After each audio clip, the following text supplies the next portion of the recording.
Moreover, brethren, I would not that ye should be ignorant, how that all our fathers were under the cloud, and all passed through the sea, and were all baptized unto Moses in the cloud and in the sea, and did all eat the same spiritual meat, and did all drink the same spiritual drink, for they drank of that spiritual rock that followed them, and that rock was Christ. But with many of them God was not well pleased, for they were overthrown in the wilderness. Now these things were our examples, to the intent we should not lust after evil things, as they also lusted. Neither be ye idolaters, as were some of them, as it is written, the people sat down to eat and drink, and rose up to play. Neither let us commit fornication, as some of them committed, and fell in one day 23,000.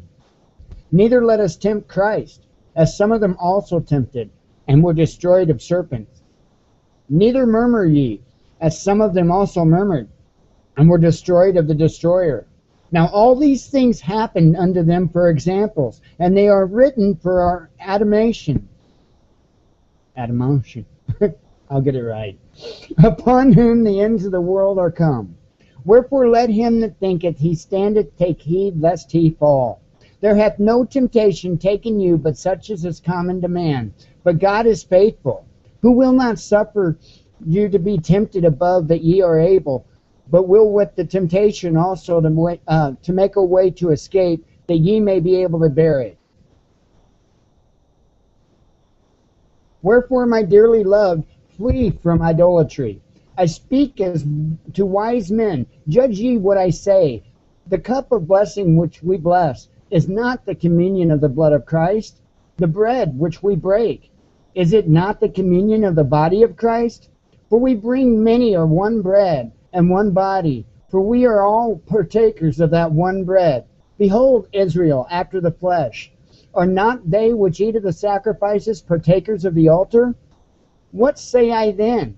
That the idol is anything, or that which is offered in sacrifice to idols is anything?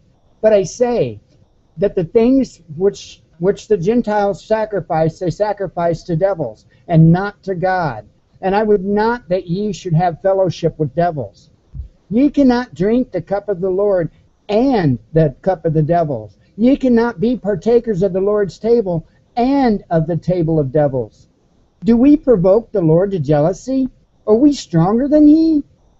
All things are lawful for me, but all things are not expedient. All things are lawful for me, but all things edify not.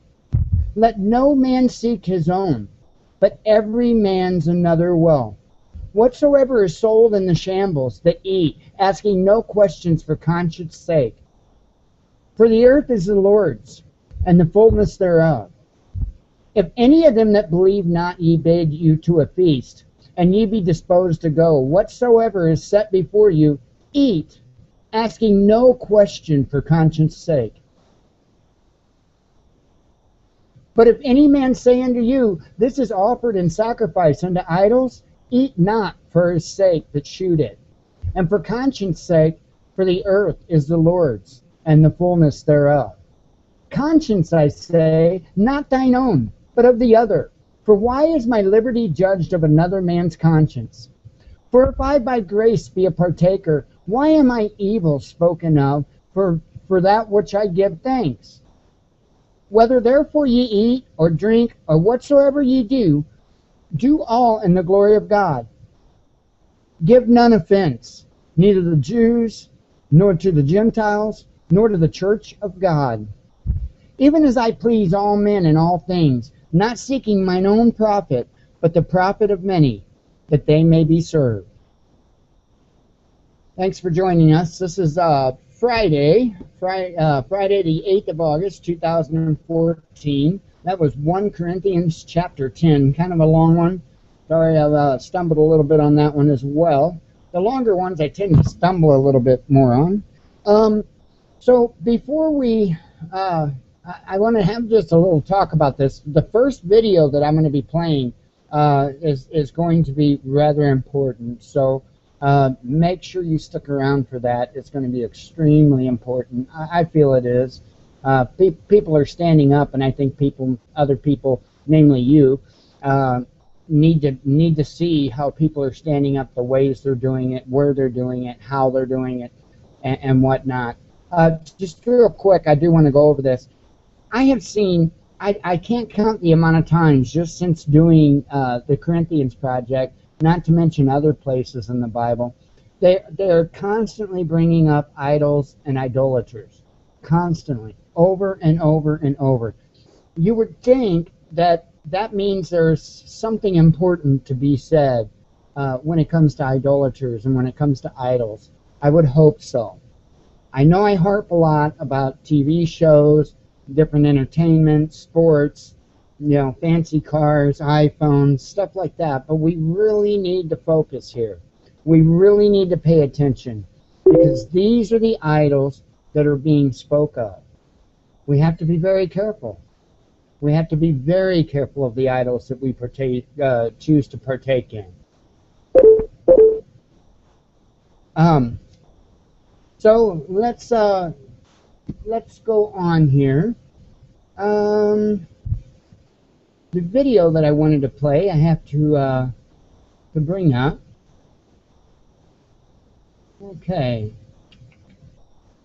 Making sure I had my speaker option set. This is a video that was done by Aaron Nelson, and let me bring the lady's name up again. Helena Kirby of Pontiac Tribune. I take it it's a newspaper. And anyway, they went to their local city hall, and what they wanted to discuss is the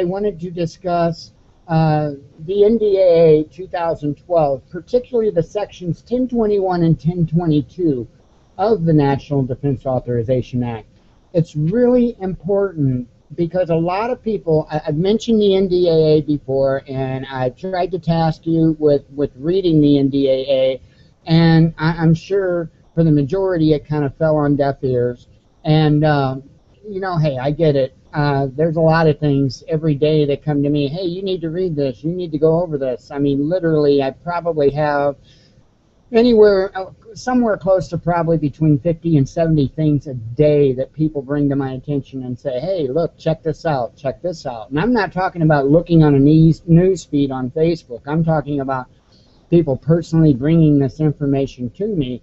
A lot of times it may be through Facebook, but it's done through messaging.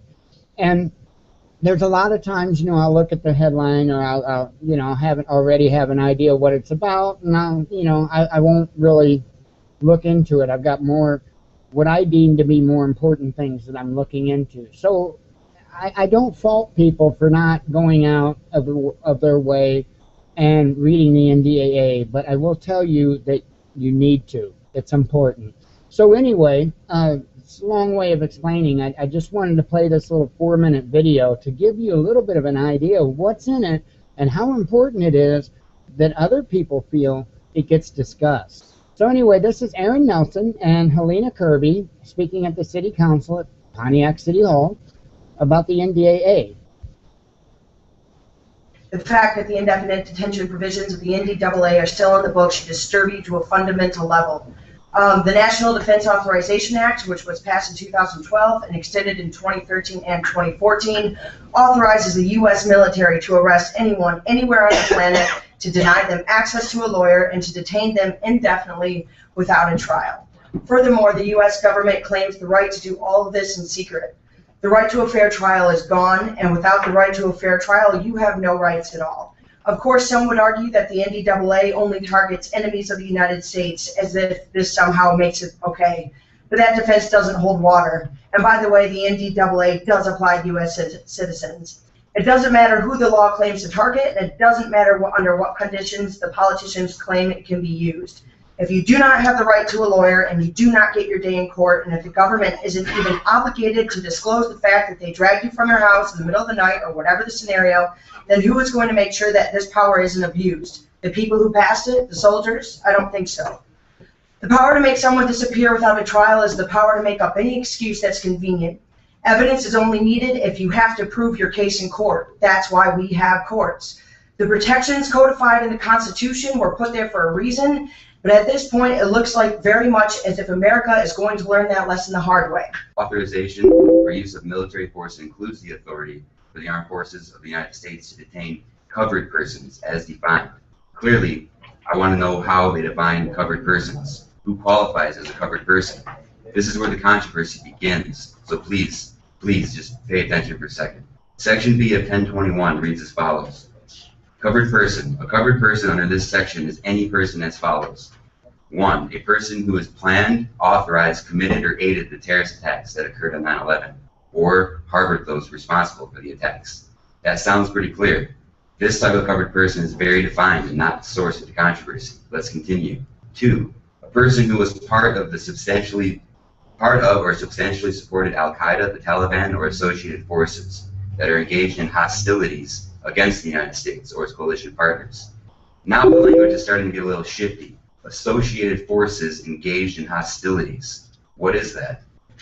This next section is precisely why there are dozens of cities across the country, and counties for that matter, passing this very resolution I bring today. Section B of 1021, Part 2 reads, associated forces that are engaged in hostilities against the United States or its coalition partners, including any person who has committed a belligerent act or has directly supported such hostilities in aid of such enemy forces. So I ask you, what is a belligerent act? What are the associated forces? What qualifies as a hostility, a hostile act? These words are not defined anywhere in the act, and I urge you to read it over. They are wide open, leaving a great big hole for interpretation in secret courts and secret laws. You can put your hand over your heart and celebrate something that no longer exists, or you can be honest with yourself. That might be a bit painful at first. No one wants to believe that their kids are going to live under a military dictatorship. No one wants to see this coming, so most people put their head in the sand. Those who don't always start with one question: what can we do? The first thing you need to understand here is that our problem is psychological, not material. You have the means to take your power, and you don't need a specific set of instructions. You don't need someone to hold your hand and explain your role. You don't need someone to give you permission. What you do need is to turn off your TV, turn off your radio, put down the iPad, and ask yourself if you're going to be able to look your grandchildren in the eyes and tell them honestly that you did everything in your power to turn this around. Are you going to push this out of your mind because it's uncomfortable, or are you going to convert that discomfort into a driving force? I'll tell you this much: if that thought itches in the minds of enough people, we'll figure out a way to scratch it. And if that driven feeling is fully established in your heart, you will find a way to make it spread. I applaud Aaron and Helena for standing up and being bold enough to go before their city council and be able to provide that message to the people of their town. I applaud them for that. I will remind you, and I always keep it in my Watchman News folder thing, whatever you want to call it, my bookmark folder. I always keep this website in here, blacklisted. And I don't have it on the in the About tab tonight. However, you can go and you can Google the Secret Government Rulebook for Labeling You a Terrorist. I'm sure this page will come up. The website is firstlook.org. Or I'm sure you got enough time. If you want to look at it bad enough, you can just type in that. Otherwise, you want to go to the bottom of the article, all the way to the bottom, not to the bottom of the page. I made that mistake the other day. And you will see 2013 watch listing guidance PDF. That is what designates whether or not you are a terrorist in this country. It's a pretty scary thing. I don't know really what to say. I really don't. All the information is there. People really, the best advice was given. They have to put down their computers. They have, well, I mean, a computer is a good place to research, but once you've done that research, you got to get away from the computer, away from the TV, the iPads, the iPods, you know. I'm not just picking on Apple, the Android tablets too. And you have to do something. You know, and even if it's to call up a friend or a family member or something like that, this information has to be spread. Because if it's not spread, and people are going to be blindsided, I'm telling you, they're going to be absolutely blindsided with what's coming. And I don't know what to say. I see, of course, I have a lot of like-minded people amongst my friends, like on Facebook and whatnot. But I see a lot of us providing this information, and I don't see a whole lot of people really taking it anywhere, doing anything about it, or even talking about it, except for those same like-minded individuals. We have to get it beyond our circle. We have to get this to be the daily topics. Not, I'm not good with actors, I apologize. But not any of these entertainers and all that. You know, we don't need to be talking about Beyonce. I've seen it for the last 2 or 3 days about how Weird Al Yankovic is supposed to be, you know, they're pushing for him to play, I guess it's at the Super Bowl halftime. That concerns me. I'll be straight honest with you. That actually concerns me.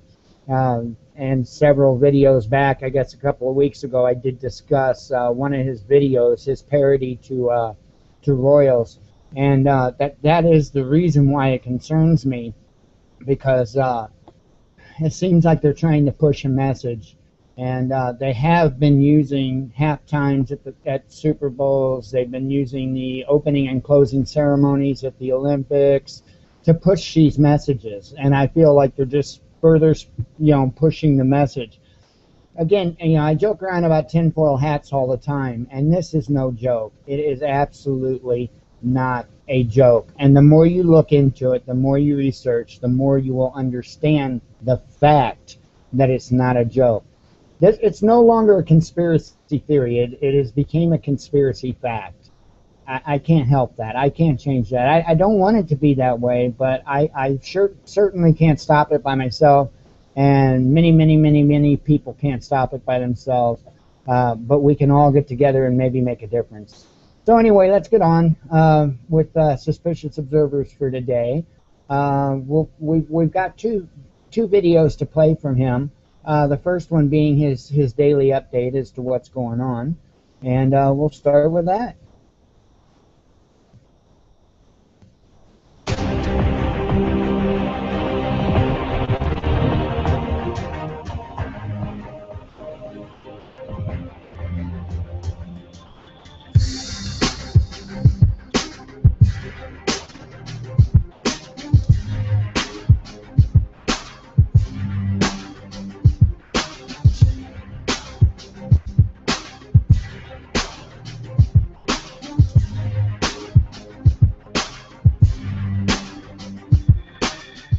Good morning, folks. That's the Stromboli volcano, the latest in a spate of volcanoes to erupt of late. The top thing to watch today comes from our solar telescopes, but it's not yet at the sun, and I don't mean Mercury coming in for solar conjunction there. I mean a sun-diving comet that will meet its end in a few hours just to the right of the marked position. Folks, we took yet another Earth spots quake as the tropical storm surrounded Hawaii. It's not of major magnitude, but it's big for the region. Unusual, and yet another example of the Earth spots hypothesis panning out. Solid article from NASA's Earth Observatory showing the climate extremes. We have had areas breaking heat records in July, breaking cold records, breaking drought and precipitation records. We really are all over the place. The article is linked for you below. Back to the tropics. Heilong just a day away from landfall in Japan. The storm is still quite powerful.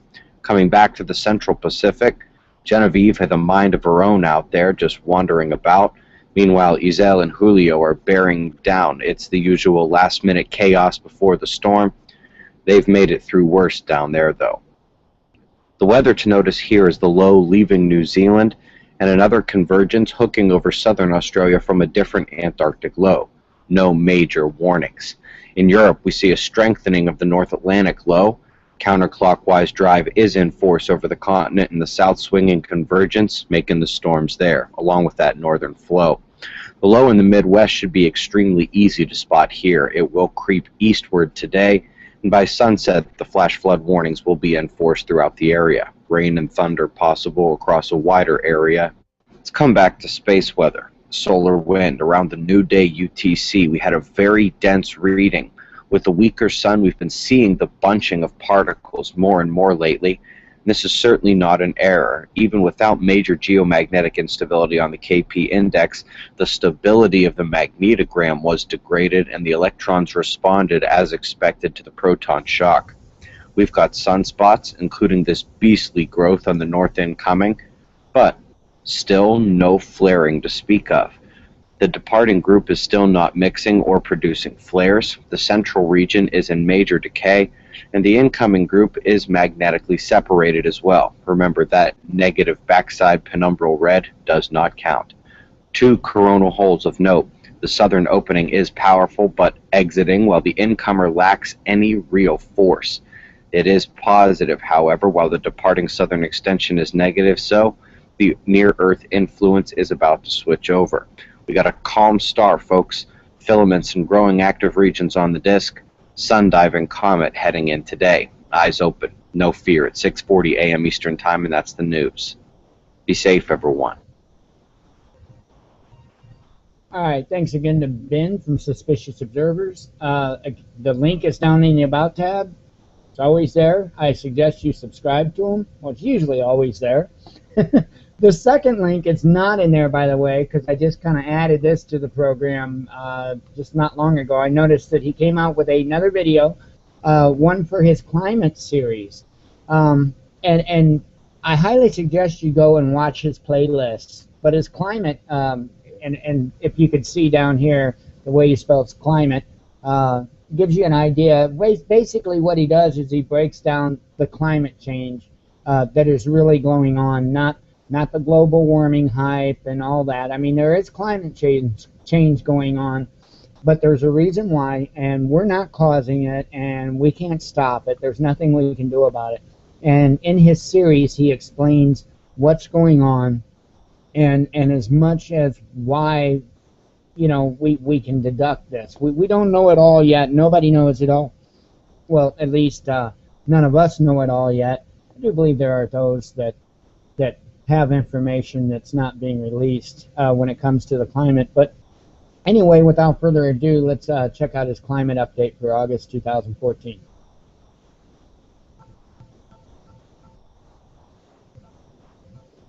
The first link below this video will be to the climate change playlist.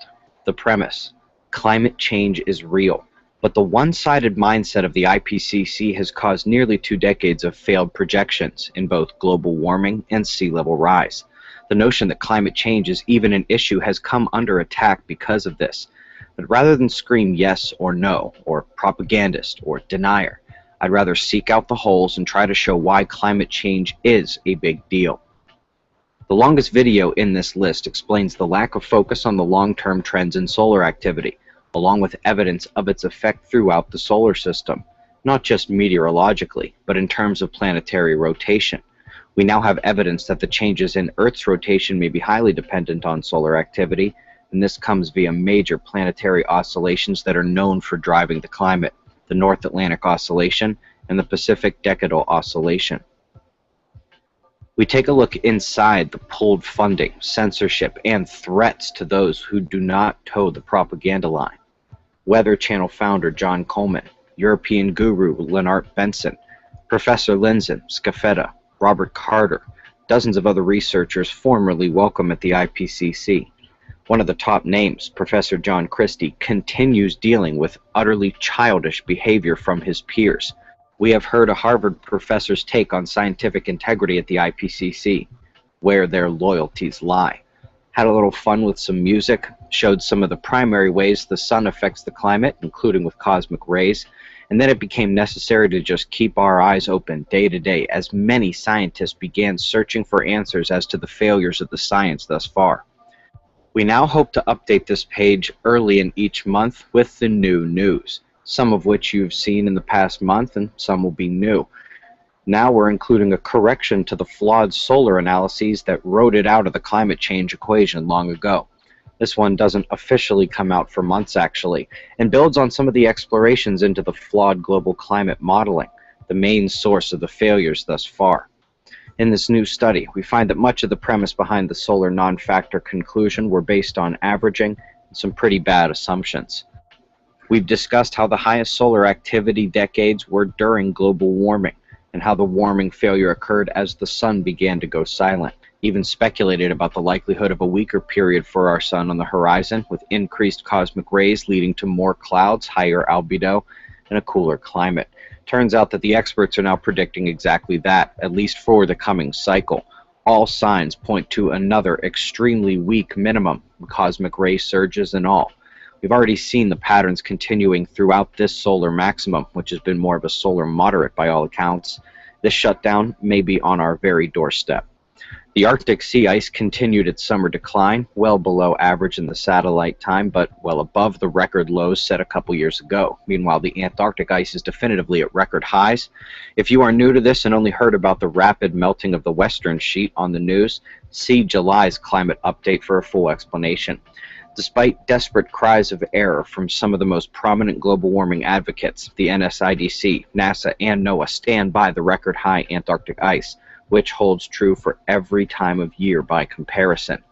After a fairly warm start to July, the remainder was shockingly cold throughout an enormous portion of the United States.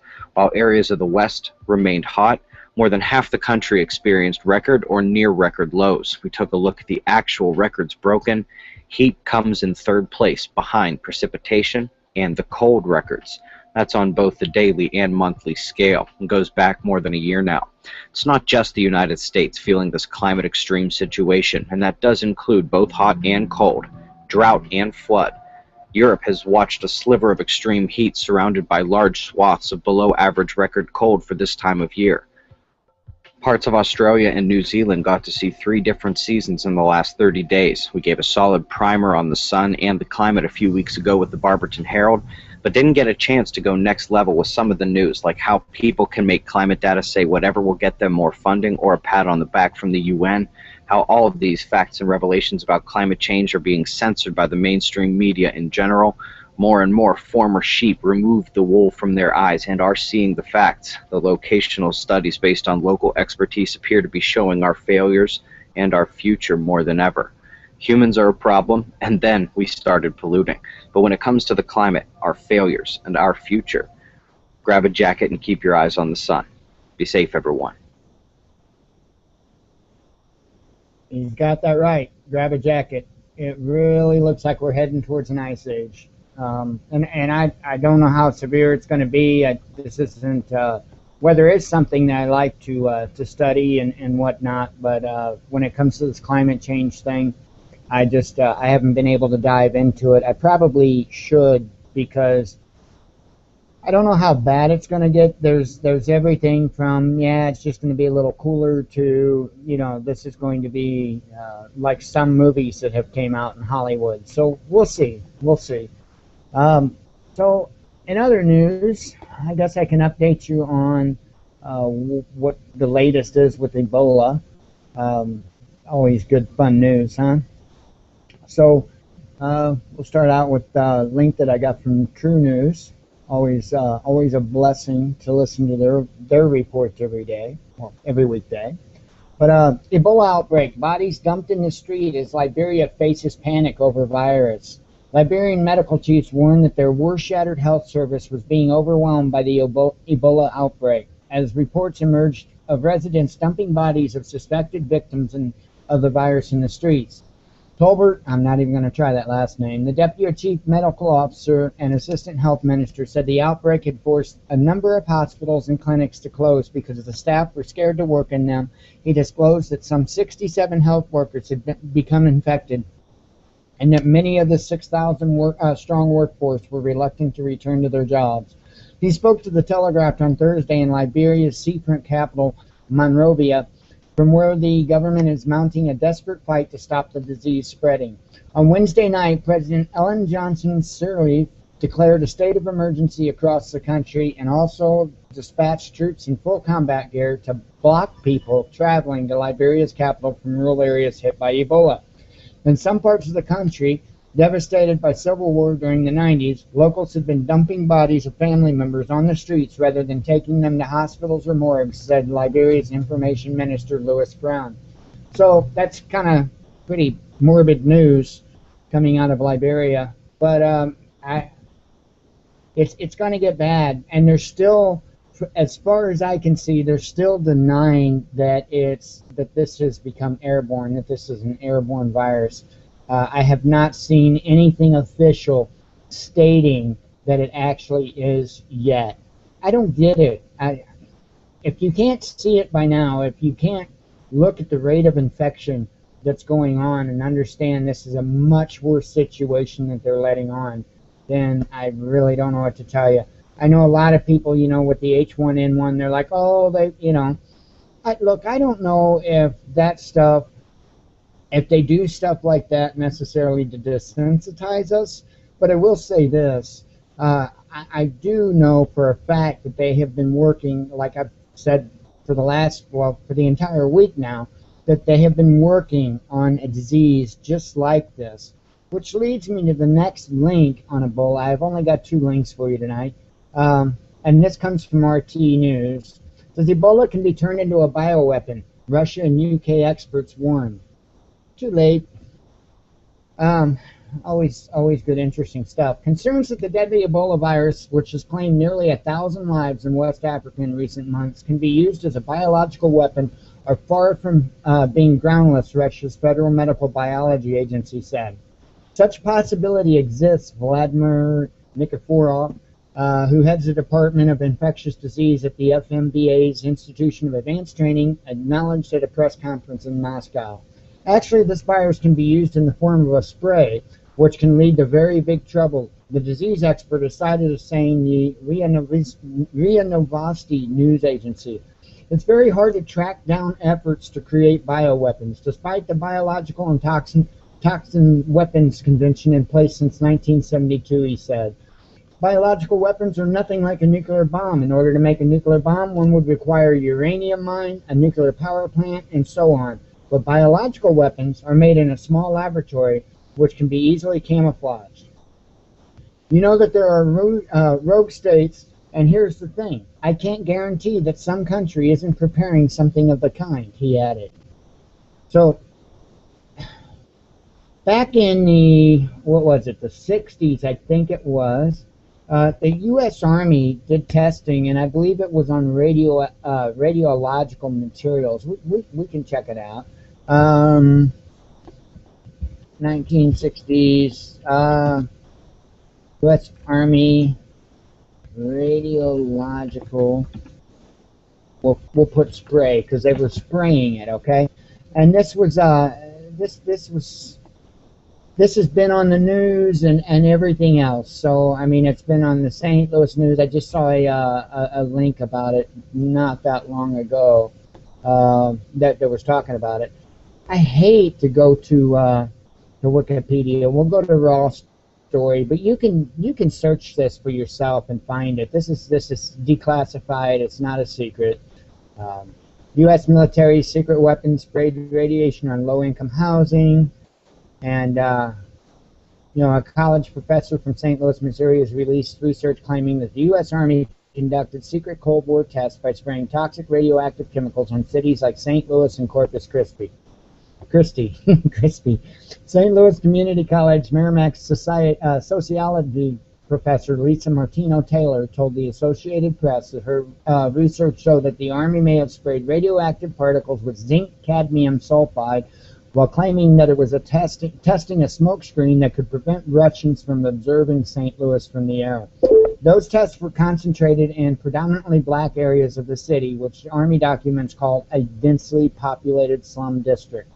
In 1994, the Army confirmed to Congress that St. Louis was chosen because it resembled Russian cities that the U.S. might have to attack with biological weapons. The study was secretive for a reason. Martino-Taylor explained to KSDK last month they didn't have volunteers stepping up and saying, yeah, I breathed zinc cadmium sulfide with radioactive particles. Documents show that the Army used airplanes to drop the chemicals in Corpus Christi, but sprayers were mounted on station wagons and buildings in St. Louis. So that's kind of bothersome. It's really, really bothersome. Although I don't think that that's how it's going to spread here in the U.S. I think it's going to be from person to person. I really do. It's sad.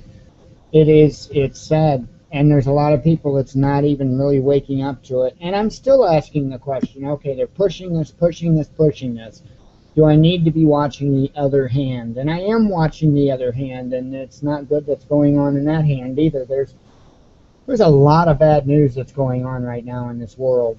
And it's just so much to be able to keep an eye on, to be able to say, okay, well, this is what we need to worry about first. Because I really can't tell you. There's so many things we need to worry about. Yesterday I went over the news about the Russian bombers within the last 2 weeks have more or less violated our airspace 16 times. That's a bit ridiculous. But anyway, let's move on to probably isn't a real beautiful place right now. However, Hawaii. Got a situation going there. An alert issued after uncontrolled emissions reported at Puna Geothermal. And there's a video loading up here. We'll let them say it. That's correct. Around 8 o'clock this evening, we had an incident at the Puna Geothermal plant down in the Puna area, and this resulted in the plant tripping offline and then going into a release of some emissions. The plant is currently going through its emergency procedures to contain the release as well as monitor those emissions. We also have fire department's hazmat team responding down there to do additional assessments. We've put out an emergency notification to the community via our radio system.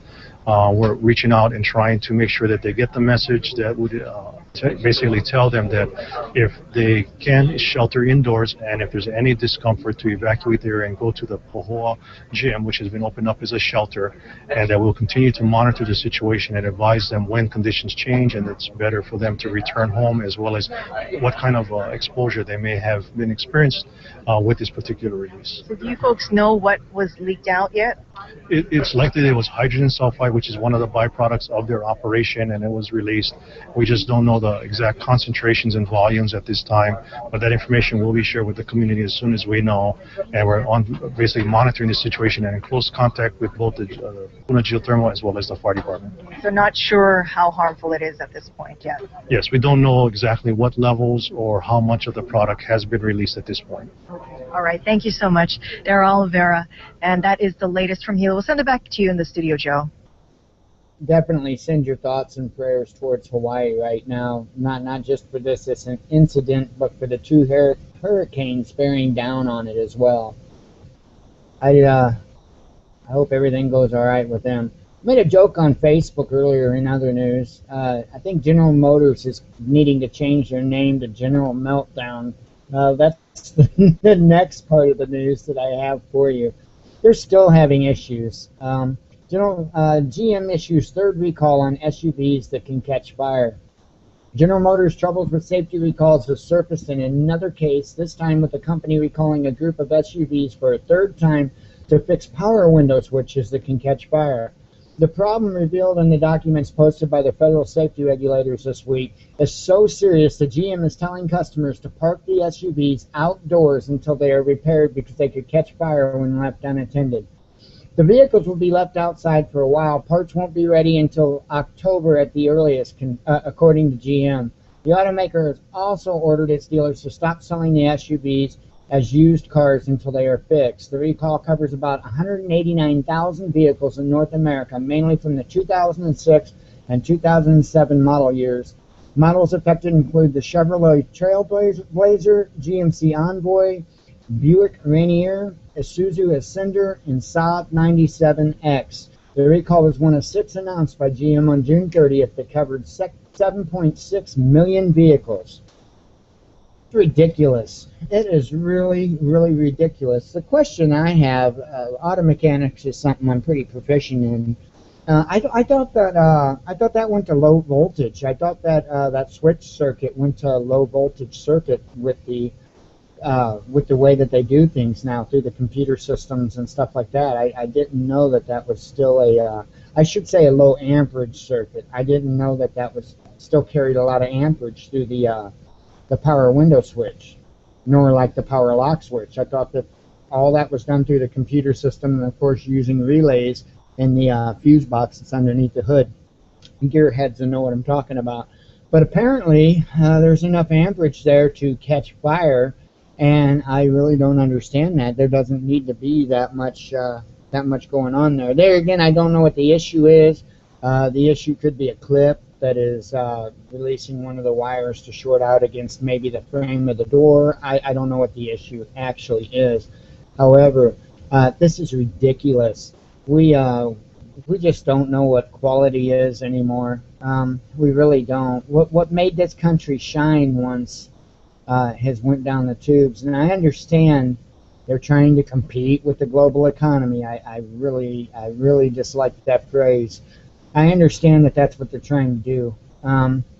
Okay, before we get on with the next news story, I'm going to walk you through at the end of the show. I'm going to walk you through finding a video. I told you yesterday I was going to show you a video for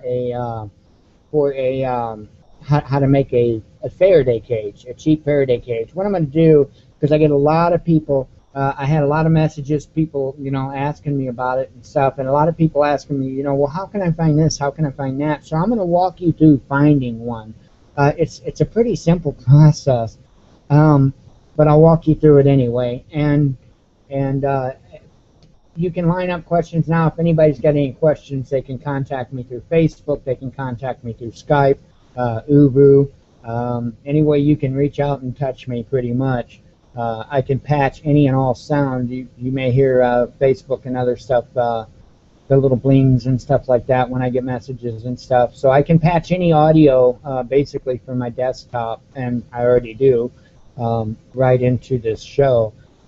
So let's continue, shall we? What was the next? Okay. This is, we're moving on over to Iraq. Pentagon, U.S. launched first airstrikes in Iraq. So yesterday we talked about how they're going to send humanitarian aid over there. They're basically going to turn these Christians into targets, in my opinion. But maybe not. I don't know. I mean, if they did it right, if they did it tactfully, they could drop the humanitarian aid, and they could use drones to monitor the humanitarian packages, and they could use other drones to wipe out any advancing ISIS members. They've got the technology, the ability, and the strategy's just not that hard. So let's just hope and pray for them. Let's go ahead, though. U.S. fighters dropped bombs on Islamic militants in Iraq Friday, the Pentagon said, carrying out President Barack Obama's promise of military force to counter the advancing militants and confront the threat they pose to Iraqi civilians, and Americans still stationed there. Pentagon Press Secretary Rear Admiral John Kirby said that 2 FA-18 jets dropped 500-pound bombs on a piece of artillery and the truck towing it Kirby said the fighters had taken off from the aircraft carrier USS George H.W. Bush in the Persian Gulf to conduct the mission. He said it wasn't clear how many militants might have been killed in the strike. The Pentagon said the militants were using the artillery to shell Kurdish forces defending Erbil. Folks, we've got some pretty impressive technology. We really do. This is a game. We are playing a game. It's just that simple. The technology that we have is just crazy. It really is. And if we wanted to stop these ISIS troops, we would simply stop these ISIS troops. It's really that simple. Our technology has just gotten crazy, especially in the last 10 years or so. So I don't buy a whole lot that they have to say when they talk about these things. It sounds like talking points, feel-good stories. That's about it. Also in Iraq, the FAA, which is the Federal Aviation Administration, Friday they banned all American airlines from flying over Iraq due to a potentially hazardous situation. And the NOTAM is what pilots call it. And anybody actually can get those NOTAMs. If you're interested, you can go to the FAA website, you can sign up to them, and in your email, whenever there's a NOTAM issued, which is also a notice to airmen, you'll get an email with that particular announcement. But the FAA cited the hazardous situation created by the armed conflict between militants associated with the Islamic State of Iraq and Levant, ISIL, also referred to as the Islamic State of Iraq and Syria, or ISIS. The Iraqi security forces and their allies, the ban applies to all U.S. carriers and commercial operators. A lot of you aren't going to be flying over there, I don't think. So, but I did want to bring that out in the news and make that known.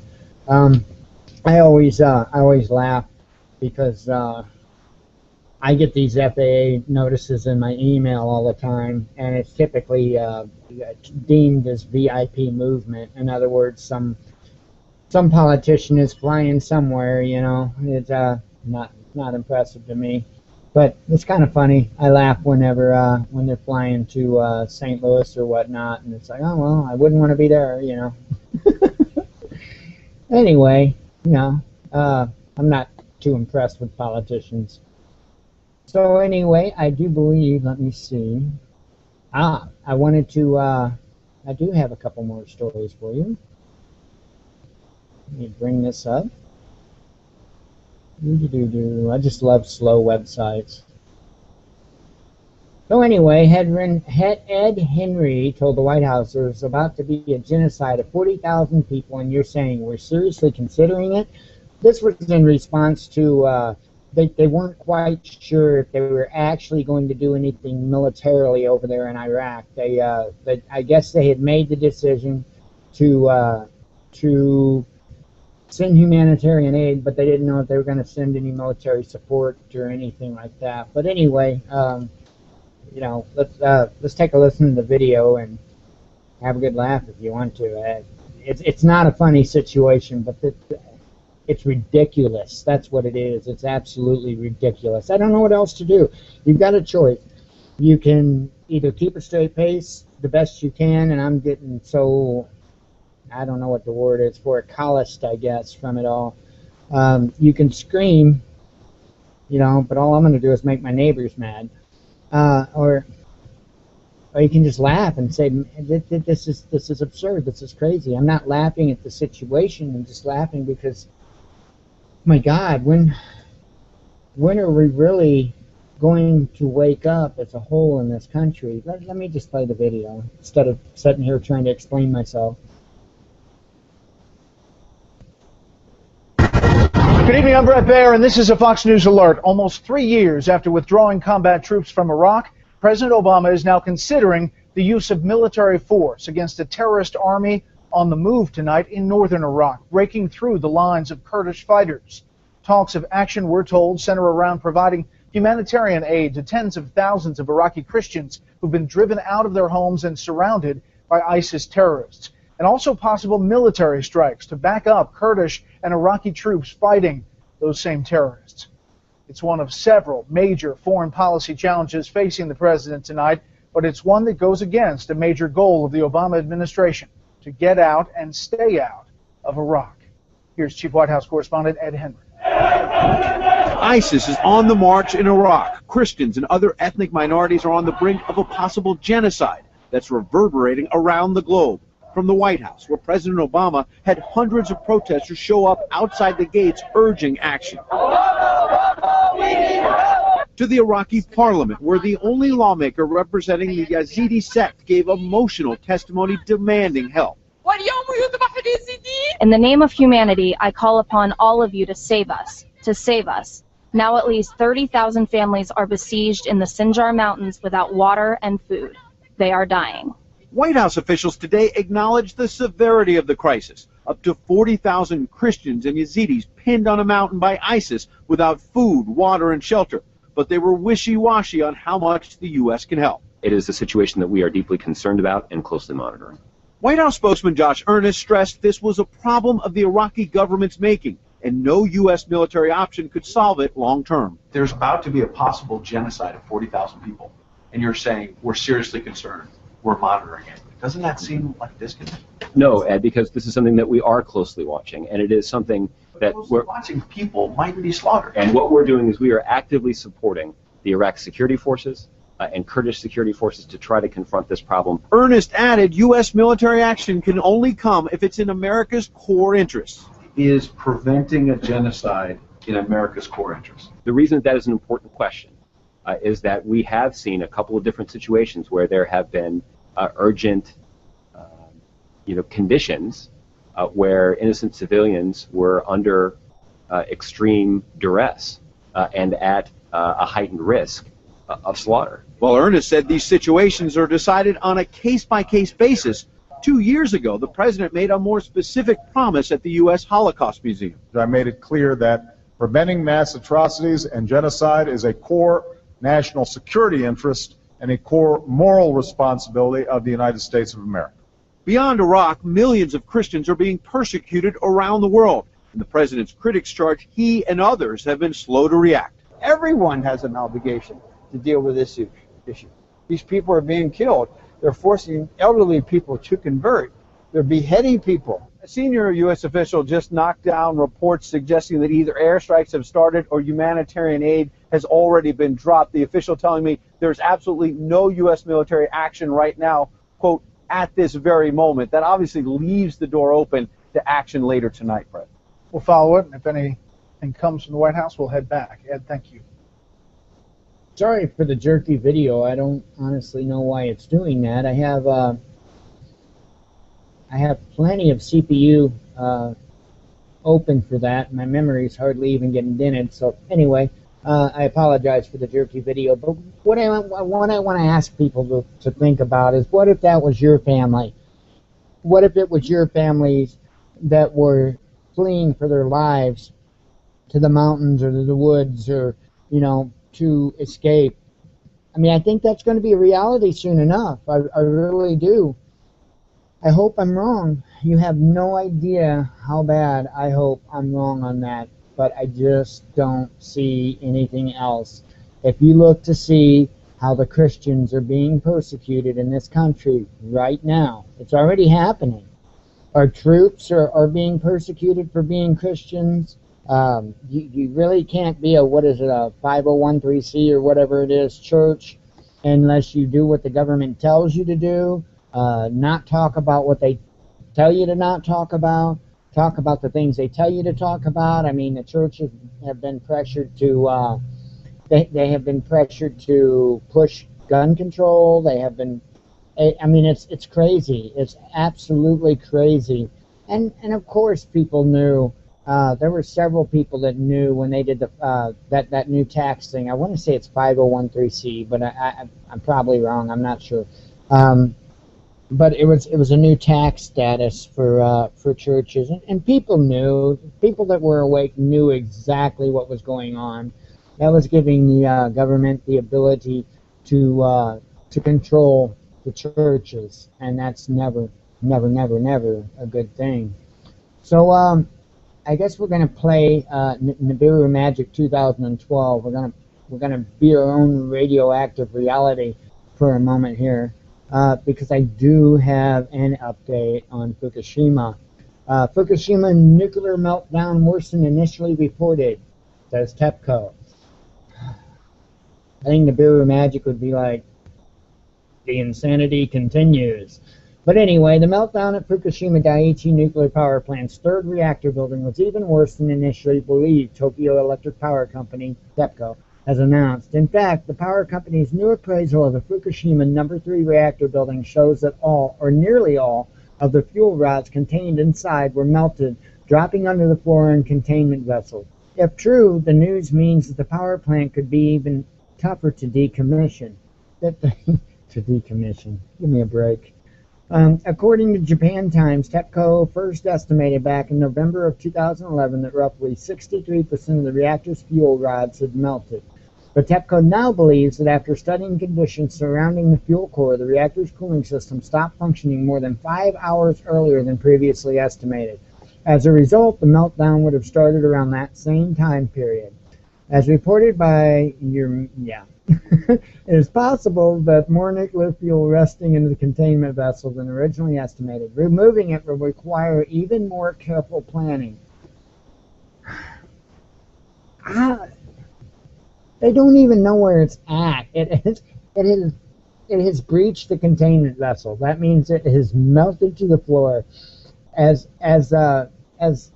Nibiru Magic would say, the corium has left the building. Literally, it has left the building. How do you contain something when there's no way to contain it? There is, I really don't have a solution for this. I can solve a lot of problems, and I'm very good with physics. I mean, unbelievably good with physics. I'm very good with problem solving. I have no idea how to cap this puppy, because it's in the ground. And see, nothing can get close to it. That's the problem. Even if they could, nothing can get close to it. You would have to be able to get close to it and then contain it. And I don't know how you would do any of that. I mean, machines won't operate that close to it. Between the heat and between the radiation, electronics would fry just immediately once it got very close whatsoever. Electronics would fly. Sure, you could take one of these tunnel boring machines and tunnel under it, but you couldn't get close enough because the electronics in it would fry, or the heat would fry the hydraulics in the system, or anything. I have no answers. I have no answers, and that's pretty crazy. If you knew me well enough, you would understand that. Yeah, I don't know what to tell them. I don't know what to tell them. I do know that, and I'm not a tree hugger or anything like that, and no offense to those that are, but we need to stop these nuclear power plants, because this is just going to be disaster after disaster after disaster, and I don't know what else to say. They're at least starting to say some stuff now, though, officially, but they're still not being totally honest as to how bad the situation is. Okay, so let's spend these other moments here to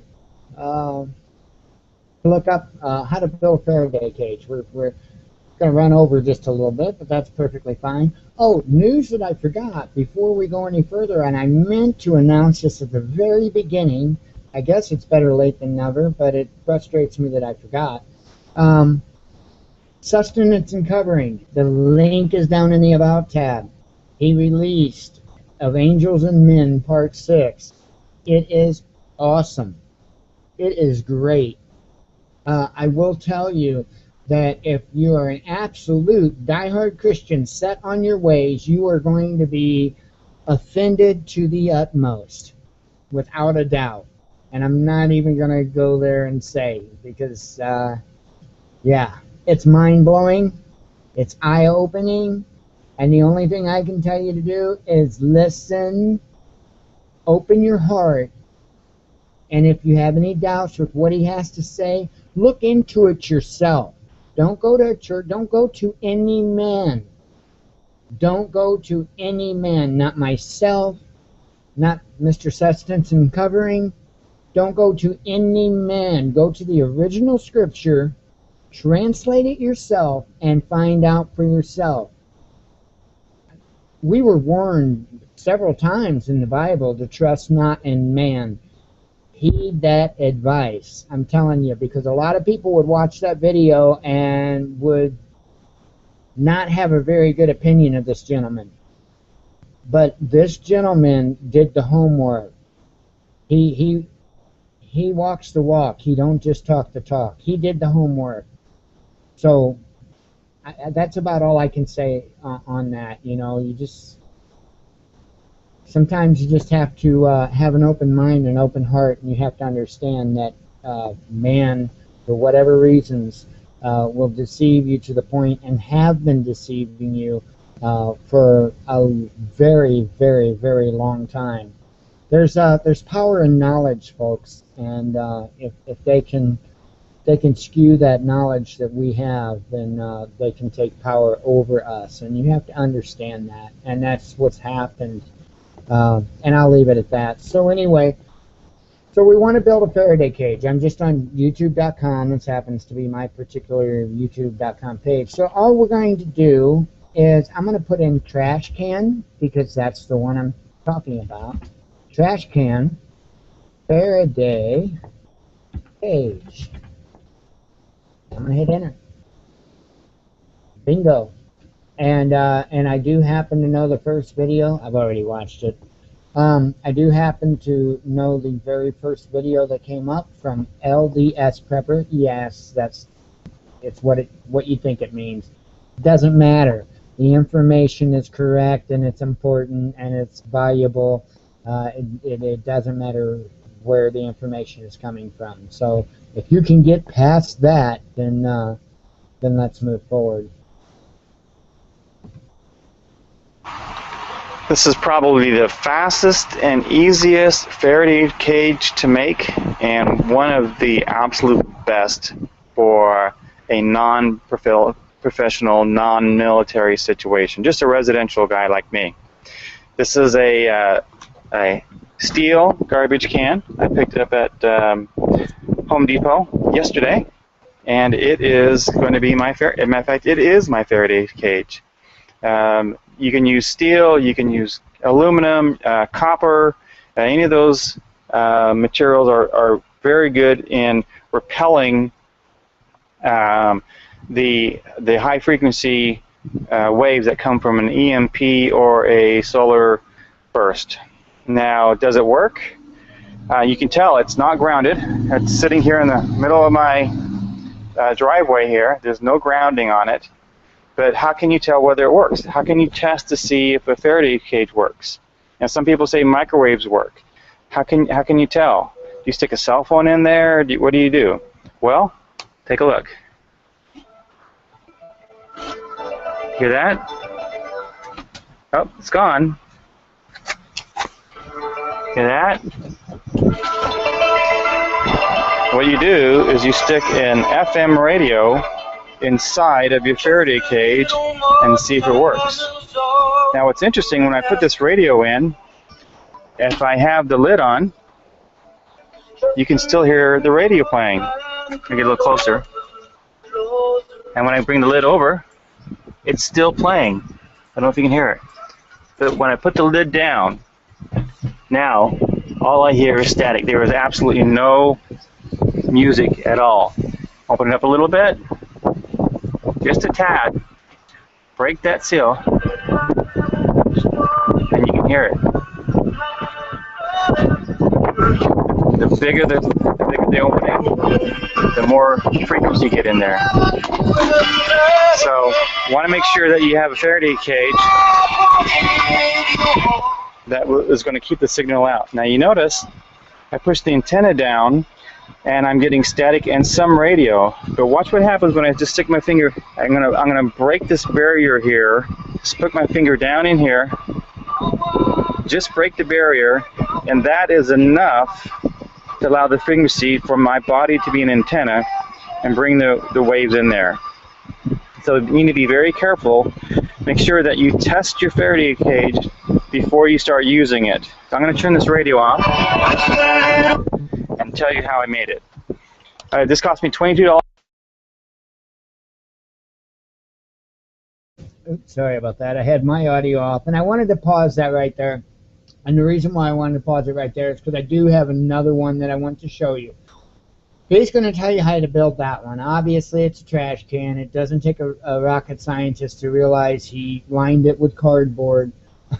I would tell you to probably line it with carpet. Ideally, I would go and get some scraps from a carpet store, or whatever the case may be. If you've got little bitty rugs or whatever the case may be, I would suggest you line it with carpet. The other things that I would suggest is that it has to be a perfectly tight seal, and you need to understand that that is just picking up a radio signal that is at normal strength and yada yada yada. An EMP is going to have much more of a punch behind it, so you're going to want to make even more so sure that you've got a seal going on, not necessarily an airtight seal, but I guess you could say a radio wave seal. Okay, what I would highly suggest is that after you put the objects inside and after you put the lid on, they make this, it's like a aluminum foil adhesive back tape that I see used on like duct work and stuff like that when you do galvanized duct work and stuff. I would get some of that and I would put that around, where the lid meets the sides of the can, and I would do a few wraps on it. I would wrap it up pretty good just to make sure, because again, the pulse for an EMP or a CME or anything of the sort is going to be stronger than just sitting there receiving that FM radio wave. So anyway, let's go to the disaster preppers page. He's got one that he's tested in a lab actually, and I haven't watched this video, but I did see it earlier when I was looking for him. But I wanted you to see the radio test and just a simple basic device that this one gentleman had done. So let's check out this other one. Hi, I'm Dr. Arthur Bradley, author of Disaster Preparedness for EMP Attacks and Solar Storms. Today I'm going to talk a little bit about Faraday cages. I have another video out about how to build your own, but today I'm going to talk about using a galvanized trash can as a Faraday cage. And what I'll do is I'll show you how the testing is actually conducted. I'm here in my shield room here at work, and I can talk about what equipment is used and how we actually determine what the shielding effectiveness of any particular piece of equipment is. Alright, so let's talk about the equipment that you need to conduct a shielding effectiveness test. You need 4 pieces of equipment, really. You need a signal generator of some sort that will go all the way up to at least 1 gigahertz. You need a large amplifier, and the reason that it has to be so large is you have to put out quite a bit of transmit power to get the dynamic range for the test. And then finally, you need some kind of antenna that can broadcast that RF energy towards the device that you're trying to test. On the other side, there's a spectrum analyzer, which I'll show you that as well, and that's what actually receives the energy and measures what the signal level is at the device. Okay, so as I said, you need something to actually receive and measure the energy, and that's a spectrum analyzer that's typically used. Now what you see here is a spectrum analyzer actually running while I have all the other equipment on. The generator is transmitting at 500 megahertz, the amplifier is amplifying it, and then this spectrum analyzer is actually receiving it from across the room. And it's a pretty large signal right now. I got it tuned where we got about, 60 or 70 dB above the noise floor, which should be about right for the test that we're going to conduct. So the idea is pretty simple. We're going to measure it in free space, basically just sitting here on the chair. Then we're going to put it inside of the galvanized trash can, and we're going to see how that signal level drops. And that'll tell us what the shielding effectiveness of the can is. Okay, so the first step is to record what the level is without the trash can. So I set up the equipment, I've got everything broadcasting. I'm only transmitting at one frequency at 500 megahertz, which is a pretty good representative frequency of the shielding effectiveness you might get. Now, really, in reality, what I've done for the book is I swept across all the different frequencies and I put that data in the book. But just for today's test, I'm just going to pick a single frequency of 500 megahertz. And then I'm going to record the peak level that I see at the spectrum analyzer with no garbage can around it. It's just sitting in free space. So let's see what level that is. I'll try and zoom in so you can get an idea as well. Alright, so I'll step up here to read it. It looks like it's about minus 36 dBm. So that'll be our open air measurement. The next step will be to put the garbage can around it and see what that level drops to. That'll give us an idea of the shielding effectiveness of the garbage can.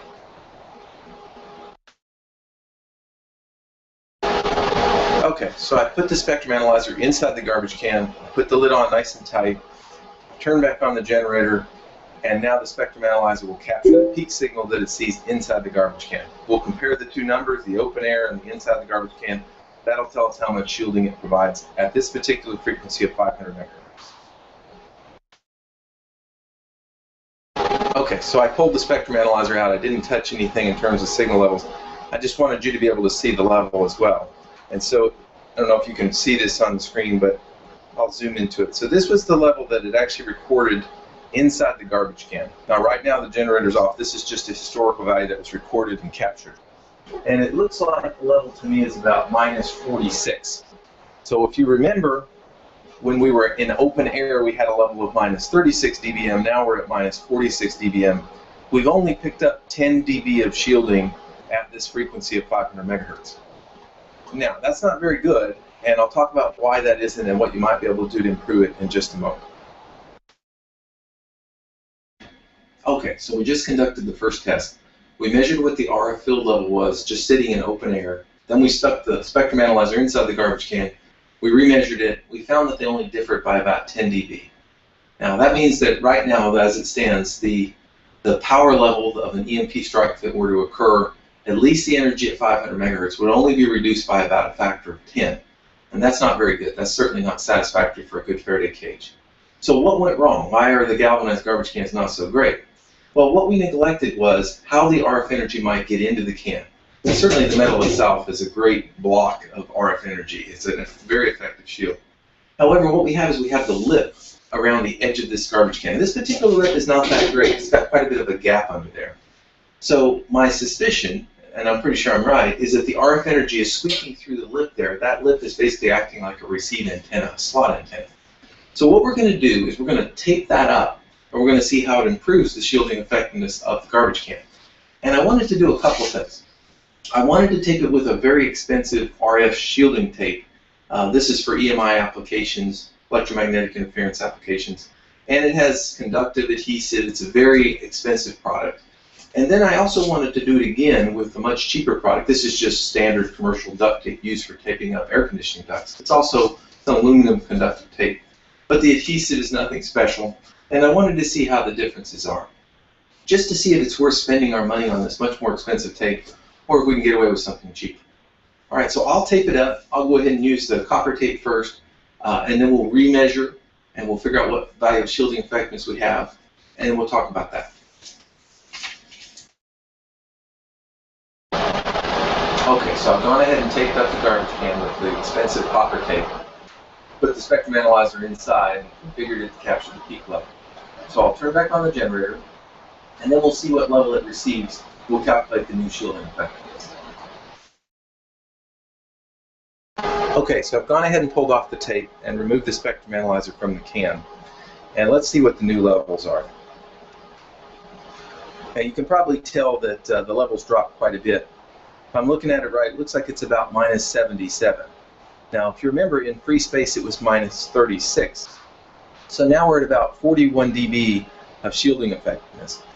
Now, when we didn't have the tape on the seam, we were only at 10 dB of shielding effectiveness. So we picked up over 30 dB by just taping up the seam.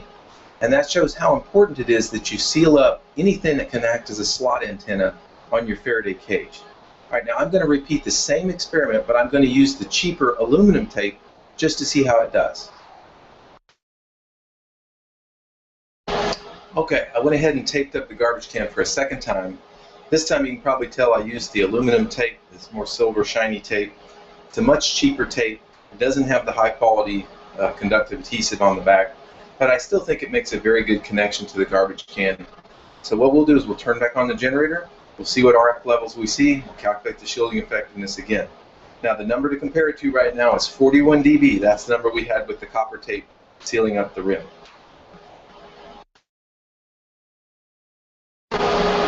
Okay, so I've gone ahead and pulled out the spectrum analyzer from the galvanized garbage can when I used aluminum tape to seal up the seam of it.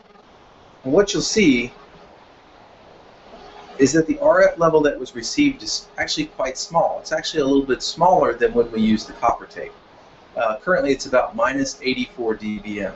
If you remember when we used the copper tape, it was at minus 77. So in our particular experiment at 500 megahertz, the much less expensive aluminum tape actually worked better than the very expensive copper tape. Alright, so we've completed our experiments for today. Shut off the test equipment so it's a lot quieter in here now. And I just want to talk about what we did. We started by making an open air measurement. We just put the spectrum analyzer on the chair, we measured what RF level we could pick up. We then put the spectrum analyzer inside of a metal garbage can, we put the lid on nice and tight, and we remeasured that same level. What we found is that it had only dropped by about 10 dB. So that tells us that at high frequencies, in our case 500 megahertz, the garbage can by itself, with just the lid placed on top, is not going to act as a very effective Faraday cage. Plenty of energy is still going to squeak inside, certainly enough that could cause damage to the electronics. So we realized, well, it must be the lip that's allowing the energy to get in. So if we tape the lip up with something conductive, it should block that energy. So we used two different types of tape to try that. We used an expensive 1-inch copper tape that's really used for EMI applications like this. And then we used a much cheaper 2-inch aluminum tape, which is typically used for ductwork things. You can buy this at Home Depot or Lowe's. And what we found is that both of them did a great job. When we used the copper tape, the shielding effectiveness improved by about 31 dB, which is great. So now we're at about 41 dB of shielding effectiveness. That's pretty good. When we used the aluminum tape, we picked up even another 7 dB. So we were, you count the 31 plus the 7 is 38, plus the 10 originally, we were at about 48 dB of shielding effectiveness. That's outstanding. I always recommend if you can get 50 dB across all frequencies, then you've built a really good Faraday cage. So what does that mean? Does that mean the aluminum tape is better than the copper tape? No, you can probably tell why we got a little difference. The aluminum tape is a 2-inch tape and the copper tape is a 1-inch tape. Now when I taped them up, I did try and put 2 layers of the copper tape to sort of spread them out and get a wider barrier just like the aluminum. But obviously I can't do that perfectly. So that's my guess as to why the aluminum did a little bit better. But at the end of the day, either of the two conductive tapes did a very good job. And that's the message I want to get across to you, is that you don't have to rush out and buy really expensive copper tape that's designed for EMI applications to do this kind of sealing. Remember, every time you get inside the can, you have to pull the tape back off, and it's destructive. You just make a mess of it. So it's going to be expensive if you use, really high quality tape. So I hope that this testing at least provided you a better understanding of how you do shielding effective measurements. If you have questions, you can certainly read my book, Disaster Preparedness for EMP Attacks and Solar Storms. Now in that book I do all of the frequencies. I don't just do 500 megahertz. And I test various devices, like not just the galvanized garbage can, but fire safes and ammo cans and so forth. And I put that data in there in a table so you can get an idea of how things perform. But if you just have questions in general, write them on the YouTube and I'll be glad to answer them. And I appreciate you taking the time to watch this video. So there you have it. Gives you a little more insight on building an effective Faraday cage. It's an important thing to have. It's a very important thing to have to protect our personal electronics in the case of any type of electromagnetic pulse, no matter where it comes from, whether it's natural, whether it's man-made. And I don't know, I did have to run to the restroom during that video. I don't know if he showed the inside of that can as to if they have carpet on the inside of it or exactly what they did as far as the inside is concerned. So just keep that in mind. Definitely Google, or not Google, but YouTube, watch video after video after video, because you will find that there are people that perfect these things. And I would also recommend that you individually wrap each device that you have in that can, so that you can make as many protective barriers around those electronic devices as possible. So you can never be safe than sorry when it comes to something like this, because one EMP or one CME can put us back in the Stone Age, and we don't want to be there. Other things that you might want to put in there, I told you yesterday I would recommend other things to put in there. Things like power inverters. The newer vehicles, this would be hard to do because they have multiple computers, but like if you say you got a late model 70 Ford for a bug out vehicle, for instance, you want to take and you want to put, there's an electronic control module underneath the hood. On a late 70s Fords, the ECM will be on the fender well, most likely. It's just a little box. You'll want to unbolt that, and then what you'll want to do is it's just got two clips holding that connect to the ignition system. You'll want to put that inside the Faraday cage. That way your ignition system works. That might be helpful, huh? Now on General Motors, they put it actually inside the distributor on the late 70s models, the ECM. So I always tell you go for it anyway. I mean, look, we already covered this. You buy a Chevy, it's going to burn your house down anyway. I'm just kidding. I don't want to make too many Chevy owners mad at me. So anyway, if you have any questions at any time, feel free to send the Facebook page a message. I'll be more than happy to answer any questions. And again, we're at the end of the show, but during any live show that we do, feel free to call in on Skype or ooVoo or the Facebook phone or any way that you can. Those are pretty much the three major ways to be able to contact me at this point. And I'll be happy to answer your questions, assist you with any needs you may have and whatnot. So you see me, I'll give you a little bonus here at the end of the show. You hear and you see me fumble around all the time. You know, I'm looking, you might see my mouse cursor move all around like this or whatnot, you know. A lot of times I'm doing stuff with equipment. So let me give you a little backstage look for a bonus tonight before I go. I had set this shot up so that you could see. And don't worry, Michelle, you can't see my desktop. It's covered with windows. Anyway, let's fade into that. This is what I deal with. If you want to know what I use to adjust audio, I can turn my volume down. I can turn my volume back up. I can do whatever with my volume. I can also change the effect of my voice. I can change it quite a bit, as you can tell. I try and go to the low side of things. I do like the brightness a little bit better, but I can adjust that. Of course, I got different levels. This is my main output here. This is when you hear whether it's a Facebook ding or anything like a YouTube video or whatever. This volume control here controls that. And then when I'm playing a video, actually, like I do the intro and the exit videos on the Wirecast program, that actually runs through this volume slider here. I know, real exciting, huh? And I do have to change this if anybody wants to know how that's done. With this voice meter software, what I do is I change my sound devices. I set the voice meter input as the default device here. Oh, that's playback. Recording, I do the same thing. Oh wait, no, I did mean playback. I'm sorry. So instead of my speakers or headphones or whatever, I use the voice meter input, and then that allows me to use this right here to play sounds that would normally come out of my speakers.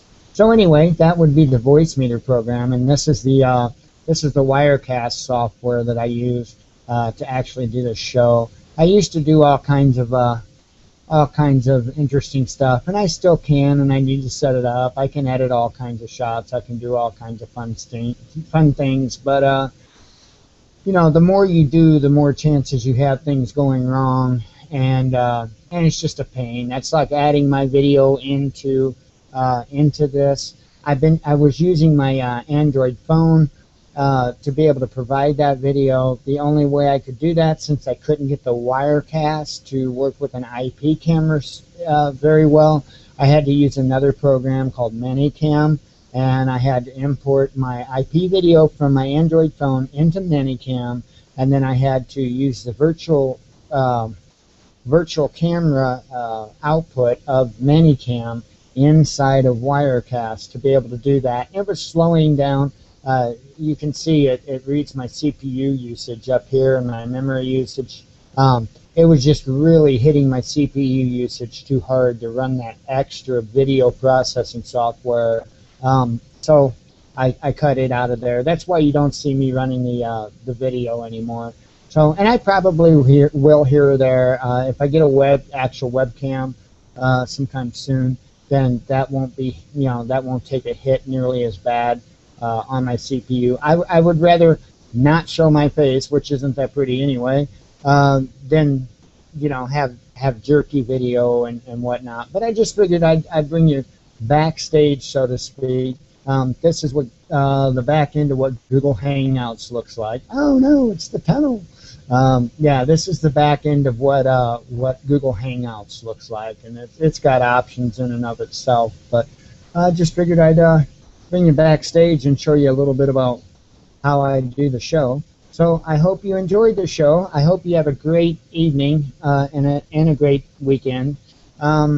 I would ask that if you're a like-minded individual and you think about this stuff a lot, if you worry about this stuff a lot, if it goes on in your mind a lot, go have a good weekend. Put it out of your mind. Take a rest. Just take a rest. Take a break if you can. Find something to do. Enjoy your family's time if you have family. Just take a rest. I sure wished I could. And if you're not somebody that normally thinks about the things that we talk about on this show, please take the weekend away from the television and entertainment and sports and do a little bit of studying. Read the NDAA 2012. Read Agenda 21. That information is invaluable. Information is key. If you have knowledge and you have ability, and without knowledge, you don't have that ability. And the other thing that I'd like to say is the number one thing that somebody as a prepper or a survivalist can have is the ability to adapt. Okay, because not everything's going to be cut and dry. Every situation's probably going to have situations within inside of it that you're going to have to do something with a little different method. Adaptation. That's the number one thing that ability that any prepper or survivalist can have. If you don't have a tool set, well, what do you use for a screwdriver? What do you use for a wrench? You have to be able to adapt, and you have to be able to still complete the tasks that are before you, no matter what the situation is. So on that, I hope you all have a good weekend, and I do pray that God is with you and that He walks with you. Make sure you're one with your spirit. If you haven't done that yet, I had asked several times, just spend some time with God. Just get rid of all the distractions. Just sit down as calmly and quietly as you can and talk to God. And keep trying and keep trying and keep trying till you get a hold of Him. Take everything to God. Everything. Everything I say, everything in the world, take everything to God. Let God lead you. That's the most important thing you can do in every aspect of your life. I love you all, and I do hope you have a good weekend. Good night.